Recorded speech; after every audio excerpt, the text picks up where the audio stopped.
આજની વાર્તા, વિકાસ કયા વાતાવરણમાં સૌથી વધારે સારો થાય? મિત્રો, આપણને ખબર છે કે વિકાસ કરવા માટે જુદા જુદા અનેક રસ્તાઓ છે. એમાં વાતાવરણની પણ અસર અગત્યની હોય છે. વાતાવરણ એટલે આસપાસની ભૂમિકાનો સંદર્ભ. કોઈ એક ગામની અંદર, ગામ મોટું હતું અને એમાં એક યુવાન સંયુક્ત કુટુંબ રહેતા હતા. એનો એક પૌત્ર એ શહેરમાં ભણવા જાય છે, કોલેજમાં. પોતાના ગામમાં પણ સગવડતા હતી જ, પણ એને બહાર ભણવા મોકલે છે. એટલે દાદાને એમ કે એનો વિકાસ સારો થાય એટલે બહાર મોકલે છે. એક વખત વેકેશનમાં એ આવે છે ત્યારે એ એમ કહે છે કે મારે ત્યાં બહાર નથી જવું, હું અહીં ઘરે જ ભણીશ. ત્યારે દાદા એમ કહે, કેમ એમ છે? તો કે અહીંયા આપણે ભણવાનું તો છે જ, તો પછી બહાર શું કામ જવું જોઈએ? ત્યારે એના દાદા એમ કહે છે કે મારે તને એક વાત બતાવી છે કે તું એક વખત 2 વર્ષ ભણીએ, પછી બાકીનો જે છે ને એ તું અહીં ભણશે. તો કે ભલે, હાલો 2 વર્ષ ભણી આવ. ત્યારે એના દાદા એમ કહે છે કે મારે તને એક વાત સમજાવવી છે કે એ ગામમાં જાય છે અને ગામમાં ફૂલના 2 કુંડા લઈ આવે છે. ફૂલના એટલે ફૂલનો છોડ, 2 સરખા, એકદમ સરખા. અને ઘરે આવી અને એના પૌત્રને એમ કહે છે કે આમાં એક કુંડું આપણે કોઈ પડસાળમાં, એટલે ઉપર છાપરું હોય એવી જગ્યા ઉપર વાવી, અને એક છે એ ખુલ્લામાં વાવી, ફળિયામાં, કે જે ખુલ્લા આકાશની અંદર બધા પ્રકારની વાત હોય. હવે મારે તને પૂછવું છે કે આ 2 કુંડાની અંદર જે કંઈ માનો કે ફૂલ છે એમાં વિકાસ કોનો વધારે થશે? ત્યારે પેલો જે યુવાન હતો એ કે વિકાસ આ છાપરા નીચે હોય એનો જ થાય નહીં કે, કારણ કે છાપરા નીચે હોય તો એને ઠંડી ન લાગે, ગરમી ન લાગે, અન્ય પ્રકારના બીજા કોઈ વાવાઝોડું આવે તો પવન ન આવે, અને એ બધી વસ્તુ જો બહાર ફળિયામાં હોય તો એને આવવાની જ છે. ત્યારે એના જે દાદા હતા ને એ એમ કહે છે કંઈ વાંધો ને, હવે એમ કર કે આપણે જોઈએ તો ખરા, તો 2 વર્ષ ભણવા જા છો અને 2 વર્ષ પછી આપણે જોશું કે વિકાસ કોનો થાય છે. ત્યારે પેલો જે યુવાન છે ને દાદાને પૂછે છે, પણ આમાં એ કે આ મારે ભણવા જવામાં અને આ ફૂલના વિકાસને શું સંબંધ છે?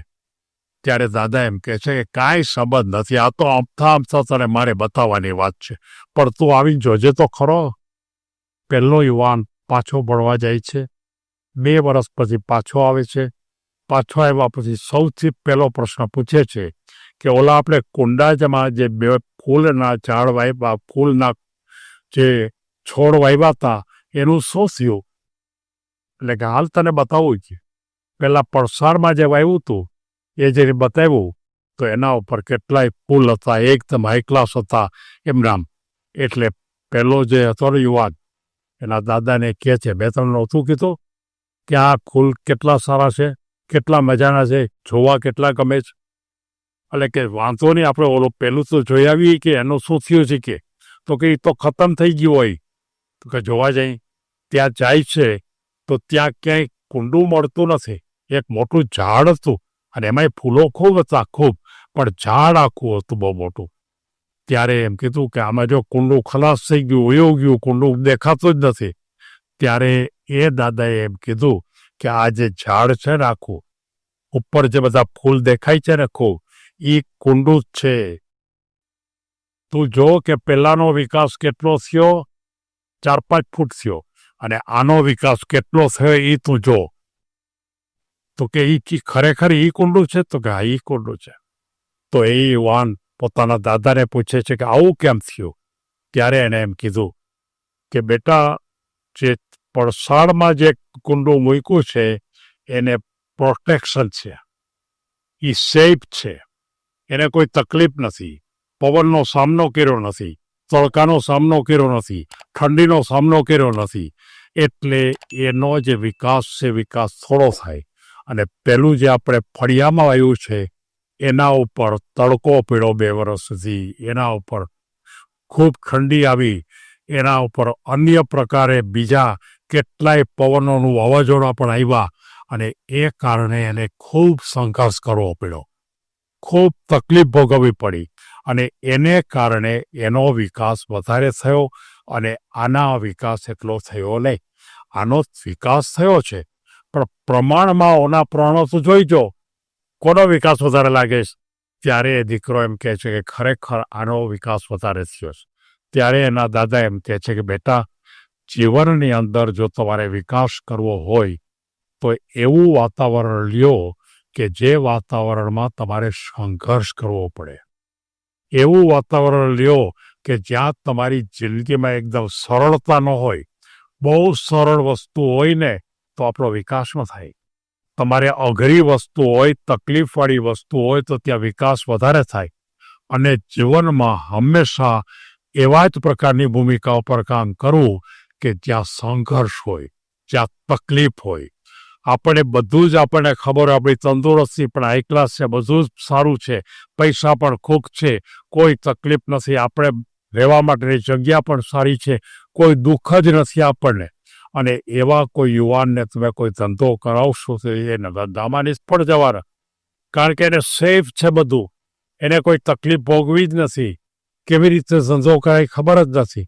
પણ જેને સંઘર્ષ કરીને કામ કરવાનું હોય એ સંઘર્ષ કરેલો માણસ જ ખરેખર આગળ નીકળીશ. મોટા મોટા ધનપતિ હોય, કરોડોની પણ અબજોની મિલકત હોય, એવા પણ પોતાના સંતાનને સંઘર્ષ કરી શકે એવા બિઝનેસમાં મોકલે છે. એને સીધો બિઝનેસ આપી નથી દેતા, એને સંઘર્ષ કરવો પડે છે. અને સંઘર્ષ કરી અને પછી જો કમાય તો જ એને પૈસા વધારે મળે, નહીતર ન મળે. આ વાત માત્ર ને માત્ર કોઈ એક વ્યક્તિ માટે નથી.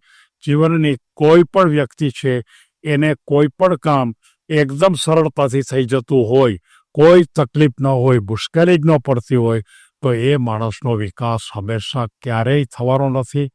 તમે કામ કરતી વખતે, શરૂઆત કરતી વખતે, તમારા વ્યવસાયની શરૂઆત કરો ત્યારે સૌથી પહેલાં સંઘર્ષ કરી શકાય એવો વ્યવસાય કયો છે? તકલીફ પડે એવો વ્યવસાય કયો છે? ઝાઝા કલાક કામ કરવું પડે એવો વ્યવસાય કયો છે?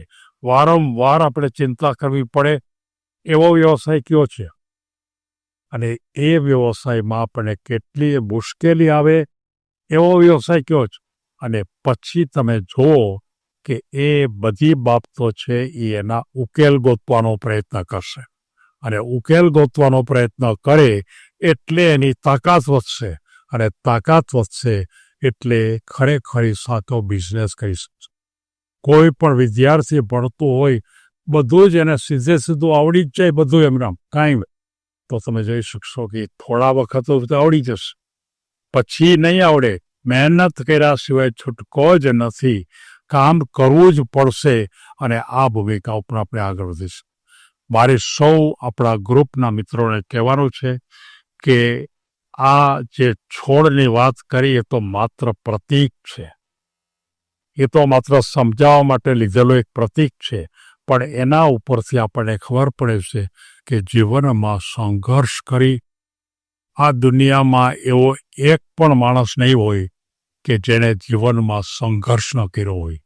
અને જો સંઘર્ષ કર્યો ન હોય અને એ સફળ થયો હોય, એવા માણસો કદાચ કોઈ જાણે અજાણે અકસ્માતે સફળ થઈ ગયા હોય તો આપણે એને અપવાદ તરીકે ગણીશ, બાકી નહીતર કોઈ પણ સફળ થતો નથી. સૌને ધન્યવાદ.